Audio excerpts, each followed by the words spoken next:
why is eye patterns so important? Because it gives us access into how the person is creating connections within their body and helps us to find whether there's congruence, incongruence, and how do we approach the conversation with them to be more effective in the words and the choice of language that we use with the clients.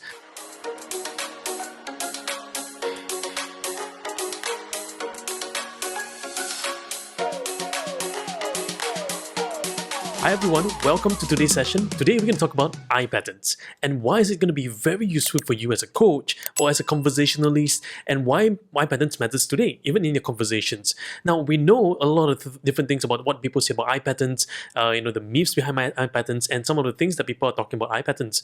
And so in today's conversations, we're going to demystify some of the research that's been talked about eye patterns and how it's relevant in our conversations today. So the title for today's program is called The Secrets of Eye Patterns. Deconstructing the eye patterns in every conversation. Now, this is going to be very useful for you if you are, a practicing coach, a conversationalist, a negotiator, a leader, a performer, a parent, or as long as you're using conversations on a daily basis and you interact with someone else. If you want to improve your conversations, understanding eye patterns would really help you. Now, again, what we're trying to say here is this: that even if you understand eye patterns, yes, it does help. But this is not like like cast in stone. This is not like the law that this is the only way it should be. No. What I hope at the end of this program to do for you is to stretch your awareness, to create more insights for you, so that you begin to create more awareness and clarity about how to use some of these tools that we talk about. Now, eye patterns was first introduced many years ago and was made famous in the NLP process, which is neuro-linguistics programming, made famous by people like Richard Bandler, John Grinder, Frank Posilic, and many others who came along. And many trainers today, many coaches today use these notions of eye patterns to help them in their conversations, and many therapies as well use them in their conversations as well. Why is eye patterns so important? Because it gives us access into how the person is creating connections within their body and helps us to find whether there's congruence, incongruence, and how do we approach the conversation with them to be more effective in the words and the choice of language that we use with the clients. Now, again, on the opposite end, the client has a different internal representation of the world as compared to us. We have a different internal representation of the world as compared to them. So it's going to be a really interesting experience for us to understand how all our internal representations work and how we come together in unison and trying to figure out what is really happening in this situation and where can we move forward in our situations as well. So let's take a look at this. First, it's understanding eye patterns, its relevance and application in conversations. So eye patterns have long bewildered people, leaders, coaches, negotiators, parents, and they seem to have some doorway into another person's thoughts, ideas, concepts, and this could be helpful in understanding how our clients represent thoughts in their own world. Every individual has different representation of their own internal world and how they interact with it. These tools, such as eye patterns, present very useful aids to help conversationalists to navigate through the conversations to help bring awareness and clarity to the client. In utilizing the tools, it is important for the practitioner to be mindful not to impose or judge, but be in a know-nothing state. So really interesting is this, right? Now, the tools I'll be sharing with you over the next few videos is going to be really helpful for you. And do remember to subscribe to our channel and hit the notification button, because we're going to bring you new techniques, new tools, new conversation tools every single week on this channel. Here at Coaching Changes Lives, we believe that, conversations do change lives. Every single coaching conversations do change lives, and it happens one conversation at a time. So I hope in this whole process we're able to share with you more and more strategies, tools, techniques, examples, demonstrations of how you can utilize this on a day-to-day basis. So let's go. Now, one of the things that I want to show you in just a couple of moments' time is that research documents of people and of books, of articles about people who use eye patterns well and people who are against it, and also some of the articles that talk about how we're going to use this in academia as well. So let's take a look at this. Now, the internal representational system was made famous, popularized by John and Richard Bandler many years ago. So when they started this whole thing about NLP, so they say this, right? Every individual organized and process their experiences of the world using internal representation systems. That's how we represent things in our own world. Throughout the day, people may go into different modes of representational systems depending on the context. So the NLP process, or the neuro-linguistics programming process, is about recognizing and being aware and utilizing the system that individual is using at that given moment. So NLP, many people are confused what NLP really is and what it isn't. NLP isn't just patterns. It isn't just trying to psycho you, or isn't just trying to brainwash you. No, it's not. NLP, it's about modeling, the modeling of excellence, or the pattern of excellence in another person. So when John and Richard first came together and they say, hey, we notice this of Milton Erickson, we notice this of Virginia Satir, we notice this of what Gregory is doing, what all the great men have done. People like Fritz Poe, and they say, hey, we notice a pattern in all of them. They are doing excellent work. They're doing excellent work in what to do. What if we can model after them and integrate some of these things in us? At that time, Richard was really into Gestalt, right? And John was really interested in linguistics and how those matters. And these two worlds came together, and out came the birth of neurolinguistics, when it's a compilation of a lot of the things that have gone through over the many, many years. So we are the recipient of this benefit of all the multitudes of people, practitioners all around the world who have utilized all this. So one of the things is the internal representation. So it's how we represent things in our own world. So it's about recognizing and being aware and utilizing that system at any one time. Now, so what is known to us is that there are probably 4. Some people say there's 3, some people say there's 5. Well, there are about 4 personal representative systems, and research by Buckner, Mera, Rees in 1987 reported that there are 4 personal representations according to the world of NLP. So the representation system of visual, which is sight, auditory, which is sound, kinesthetics, which is feelings or touch, and auditory digital, which is logical thought or internal dialogue or self-talk. So although all 4 representational systems are present in everyone has a preferred style, right, or favorite style. So that's what their research say. And you can read more about that in the eye movement as an indicator of sensory components in thought in the 1987 paper by them. So really interesting. So today we know it as VAK, right? Being popularized by VAK, V, visual, A, auditory, K, kinesthetics. So visual people are things that, they see things visually, auditory, they like to listen to things, kinesthetics are people who go by feelings. Now, again, to say that people are like that, people are like that, people are like that, it presupposes that people are just like that. No, it's not, right? So these are representation systems. We all have all components of it, but which one is strongest, right? Which one's the most preferred behaviors in different contexts? Now, in different contexts, we may present different modality or different representation systems. For example, maybe on a daily basis, you're someone who are more auditory, but at the workspace, you have to be someone visual, right? Maybe in other contexts as well, you're influenced based on the context you're in. For example, as a coach, well, you may need to utilize your kinesthetics because you cannot be non-feelings. You must be able to associate the feelings of the client as well, right? So that they understand that you're there and being empathetic with them. So consider all these things. Remember, VAK or the representation systems are not to box people up, but it's just to give us a clue about where they are, what the preferred systems are. So let's take a look at the next one.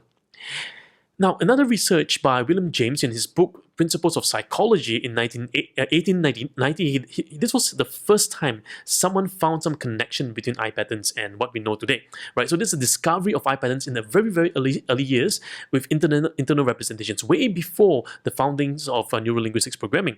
So in this, it says this: in attending to either an idea or a sensation belonging to a particular sense sphere, the movement is the adjustment of the sense organ, felt as it occurs. I cannot think in visual terms or example without feeling a fluctuating play of pressures, conversions, divergence, and accommodations in my eyeballs. When I tend to remember or reflect, the movements in question feel like a sort of withdrawal from the outer world. As far as I can detect, these feelings are due to an actual rolling outwards and upwards of the eyeball. So really interesting that William, back like over 100, 200 years ago, has experienced some correlation between the eye movements and our ability to think about things or recall things or constructing things. So that was the beginning process of finding, hey, is there a correlation between our eyes and movements and stuff? Now, perhaps you have tried this before. When you talk to someone, you notice the eye movements are moving left, right, up, down, and that could be really interesting as well for us to explore. Why did the eyes move left? Why did the eyes move right? So what was happening for them? So what's really happening in their world? So that's what's really happening here. Now, and we look at this, right? Lateral eye movement and cognitive mode. So another research shown in 2013 by a group of researchers in the article of lateral eye movement and cognitive mode, it says this, right? The direction of lateral eye movement elicited by reflective questions is strongly modified by the cognitive demands of the question. Verbal and arithmetic questions elicit more movements to the right than do spatial and musical questions.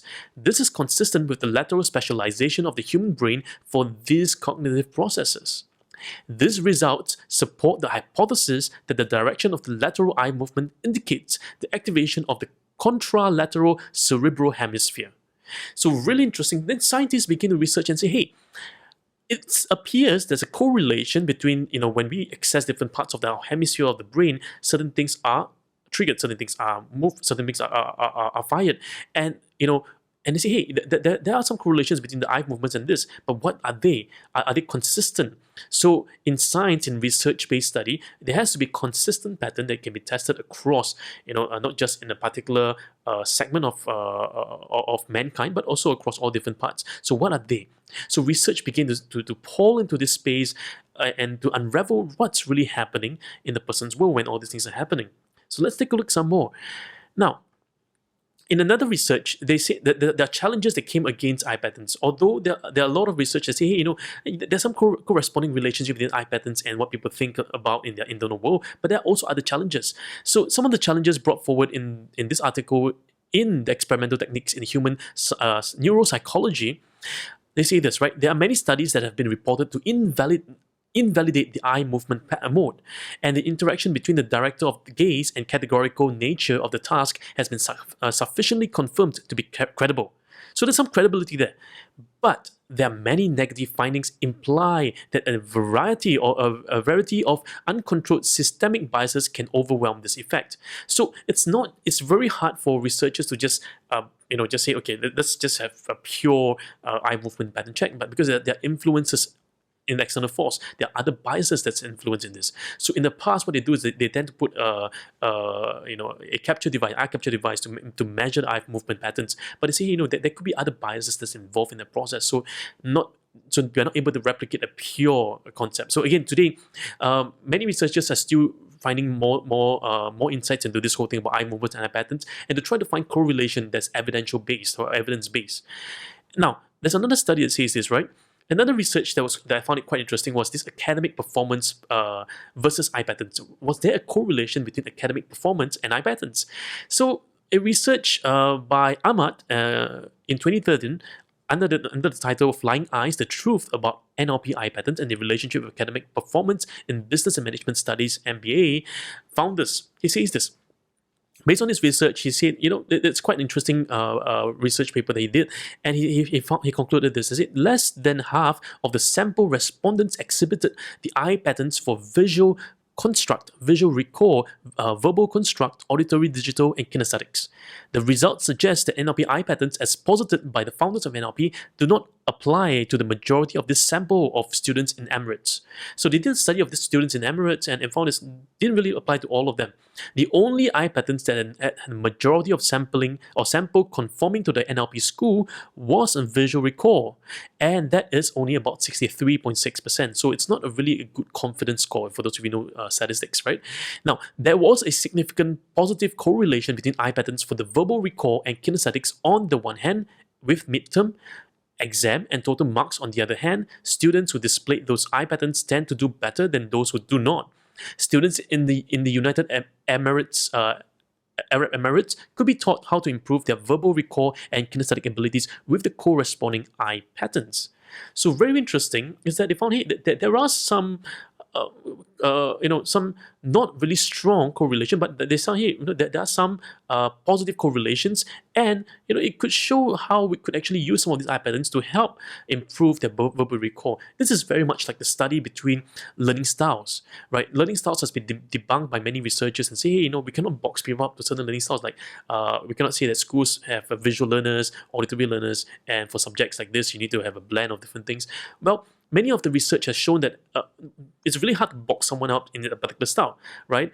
Even if the person is auditory, but maybe he might still learn best by writing as well. So now the complexity behind how we learn and why we learn certain things and how we represent things inside, it's so complex because there's so many facets. To separate one apart makes it really, really almost impossible because a human being is so complex.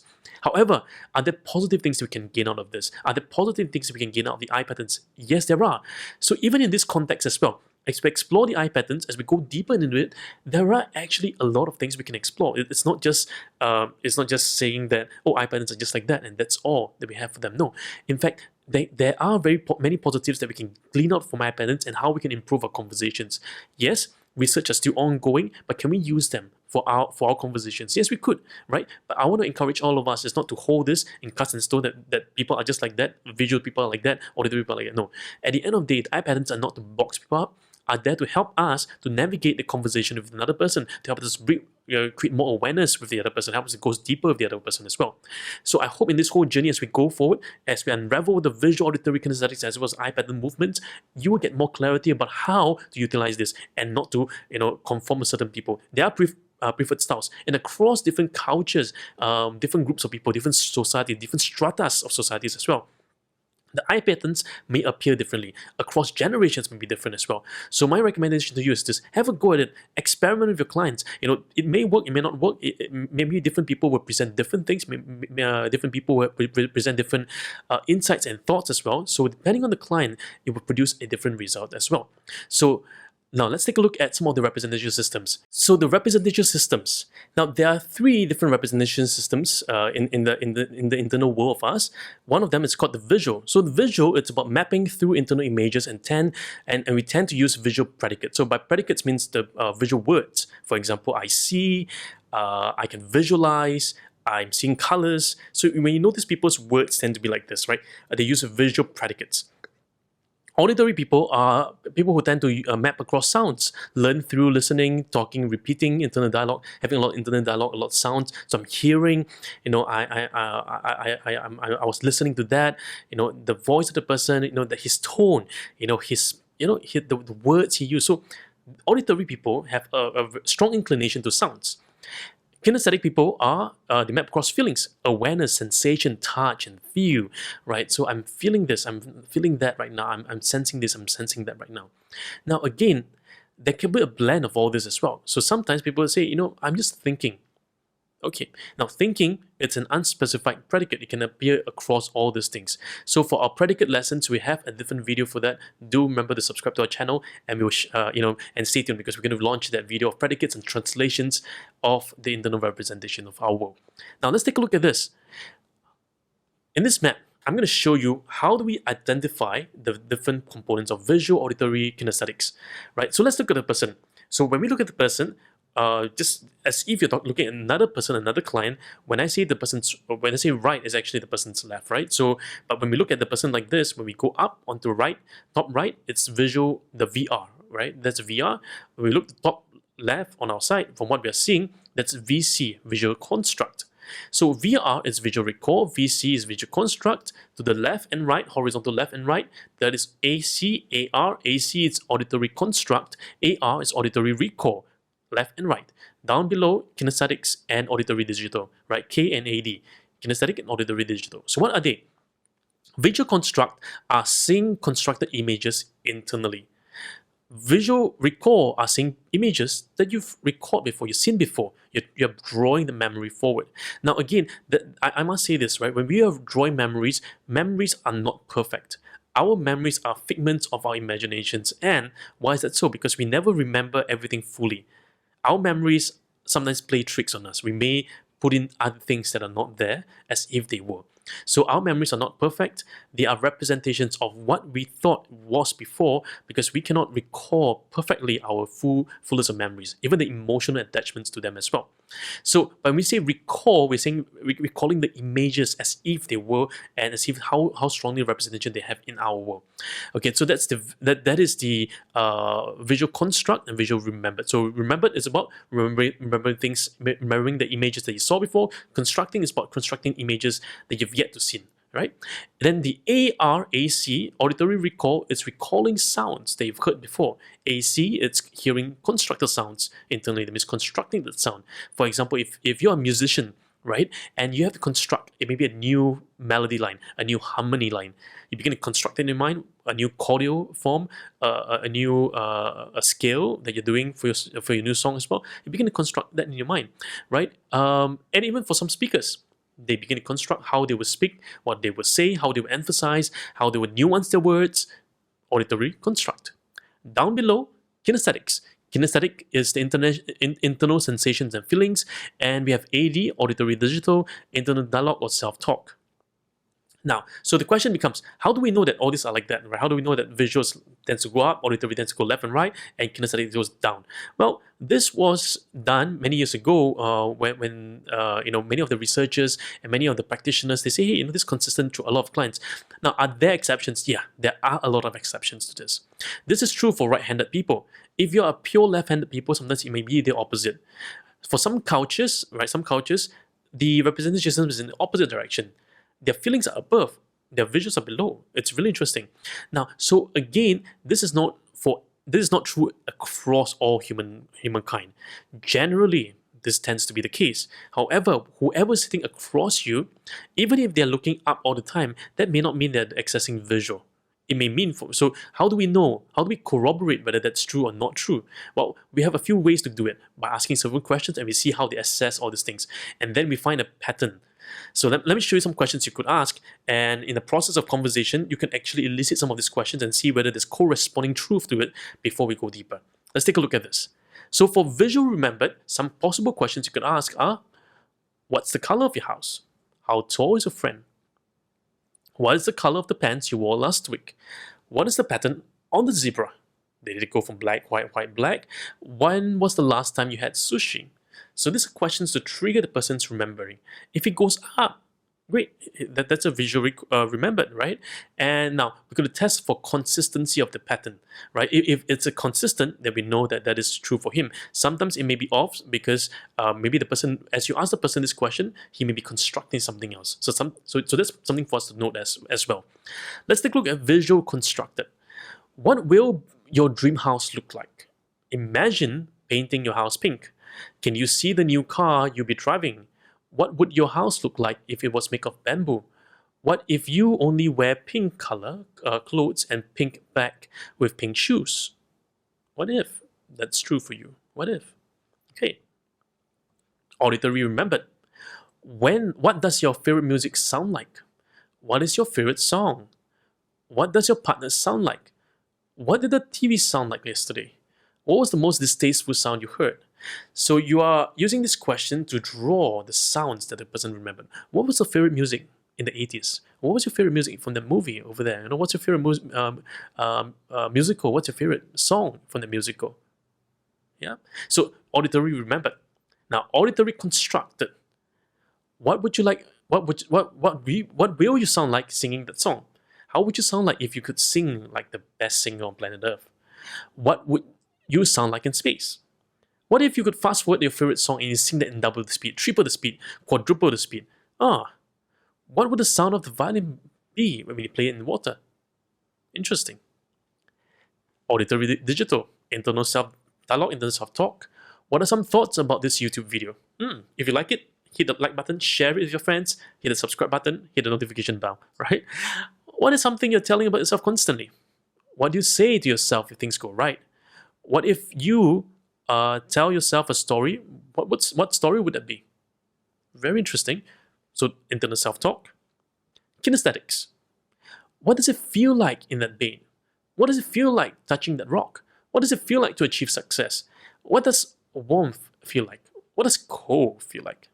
That's the kinesthetics. So now there you have it, right? These are several questions that can help you to identify with your clients, with your friends, with your peers, which one do they access the most, and you can see the patterns and see for consistency. Do they access more of their visual, auditory, kinesthetics, and auditory digital? So how do you practice this? Very simple. Have a casual conversation with a friend. Just have a talk with them or a client or your teams and just talk to them and notice your eye patterns. Where are they moving, right? Where are they moving? And when you use that and see what happened for them. So think about this. When you had a presentation to give to your boss and your boss was a visual person, so he tends to look at slides, and if the slides, it's not clear, not succinct, and he gets really frustrated. So probably you have a boss who is a visual person. So which means to say you got to spend time and effort deciphering your slides. Now some bosses or some leaders, they go by their feelings. I sense this, I sense that, right? I'm just sensing it's not right. They go by their feelings. So if your leader is someone like this, then when you present your message to them, you must help them create a connection with their feelings, right? So some leaders, if you hear and say, oh, what you're sharing, what you're saying about this proposal, what you're saying about this doesn't sound right to me, doesn't sound right in my ears. Then you can approach it through using the auditory predicates. Yeah. Now, if you're a salesperson and you're trying to sell them something, for example, for some of you who have attended my program, my NLP Transformative Practitioner programs, or the coaching programs, or some of you considering joining one of our classes as well, you'll be saying, why should I join his class? There's so many other classes out there. What about this class that makes it interesting? What about his class that makes it fun? Well, then you can think yourself and see where the eye movement move, right? See where the person move, up, down, left, right, and then you can use conversation. Mr. Klein, what do you want to see in yourself when you attend the program? What do you hope to hear, right? What are you telling yourself right now if the person's looking left and right? How would you like to feel? So if the person is a feeling person, hey, then I'll talk about in the feelings point of view. Now, rapport is deepened when you utilize the similar predicate as the person. So this is what I say. People like people who are like themselves. People don't like people who are not like themselves. So the more like you are of the client, the more commonality you have with the client. So that's why we use the client's own predicates. So one of the competencies in the coaching process is this: how to utilize the language that most effectively draw the client, right? Direct communication competency number 7, right? So how do we actually use the client's language to help to make the conversation more efficacious? Really, it's to understand the predicates the client is using through the eye patterns, the doorway of the eye patterns, and then go deeper in it. Now, those are some examples. You can try this. You can watch some YouTube videos as well, right? Watch debates, watch the news, watch your TV series, watch your dramas, and see how your actors and actresses play a part. Where are the eyes moving? Up, down, left, right. And oftentimes, the best actors or actresses actually are very congruent with how they access the eye patterns. Take a look at those, right? Now, let's take a look at this as well. The advanced applications of eye patterns, finding corresponding evidence in those patterns. So I would like to say this, right? Some of the strategies I'll leave with you as you practice this is this. Eye patterns will always show up, and there will be corresponding language of the body as well. Whether is it the words, whether is it the thought process, whether is it the posture, the tilt of the head, the tilt of the body as well. So identify corresponding patterns in the words, body language, and movements. So when the eyes are accessing the visual, but then the body is always down, down, down, then perhaps, maybe, there's no clear evidence that the person is a visual or kinesthetics, right? So never take what you say as go, or never take what you see as go. Never take whatever that you notice as go. Always take it with a grain of salt. There could be changes, there could be new nuances that's new that we never thought was possible. Give yourself an entry point. It gives you an entry point to build the discussion. So the eye patterns gives you a sense, as an initial step for you to know what predicates to use. So some people say, hey, how do I know what predicate to use? How do I know what precise predicate to use? When you meet the client for the first time, how do you know what language to use? Well, you can use this as an entry point. You may be right, you may be wrong, doesn't matter. You can use that as a point to get in. And then explore conversations with curiosity, with a curious intent. At the end of the day, we're trying to explore conversations with curiosity. We're not trying to box the client up to say, hey, that is how you are. I'm just going to use this visual predicates all the time. No. To help the client expand their horizon. Now, whenever a client is so stuck in their primary representation, there are other representations they probably missed. So that's where, as a coach, you begin to help them explore the other areas they have not thought before. The fifth, it's about flow with the conversational currents. So in the conversational flow, there are different currents that's moving us and meandering us throughout the whole process. So we want to partner with the client and flow and navigate nicely through this whole journey. So there you are, 5 different strategies for you to take this application forward. Now I encourage you, whether you are an NLP practitioner, you master practitioner, trainer, coach, a speaker, sales individual, you're a parent or leader watching this video, I will encourage you to try this out, right, with your teams, try this out with your friends, try this out with your clients, try this out with your prospects, try them out. And then comment in the comment section below and tell me how it go, right? And I'd love to hear from you guys, because we're trying to collect different stories, different experiences, and let's have a discussion of how to make it better. How do we improve from here? How do we take these eye patterns forward and advance it even much more further? So there you have it. The eye patterns of NLP and how we're going to take it forward in the next generation of how you apply eye patterns in conversations. So I've shown you some articles, some research articles of how eye patterns are used, and some of the articles who seem to suggest that, hey, eye patterns are not really valid, and how do we as practitioners, how do we as coaches utilize some of these tools that helps us move forward. Again, these are patterns, right? Patterns and techniques are good for us, but never let the patterns lead you. You as a coach are facilitating the session. You as the leader are leading the session, but don't allow the tool to use you. You use the tool, right? So a great chef will never allow the knife to use them, right? A great chef will allow the knife and move with the knife in this whole process, right? Moving and flowing and dancing in this conversation. So try this out. I look forward from hearing from you. You can drop me an email, drop me a message, PM me, write a comment below. Share me your thoughts, share me your concepts, share me your ideas, right? And let's have a discussion about how do we talk about eye patterns. I love to hear from you as well. And if you want to find out more about eye patterns and you want to find out more about programs, do connect with us at Coaching Changes Lives. We have programs globally all over the world, and we hope to see you in one of our programs really soon. So see you on the inside, and see you in our next video.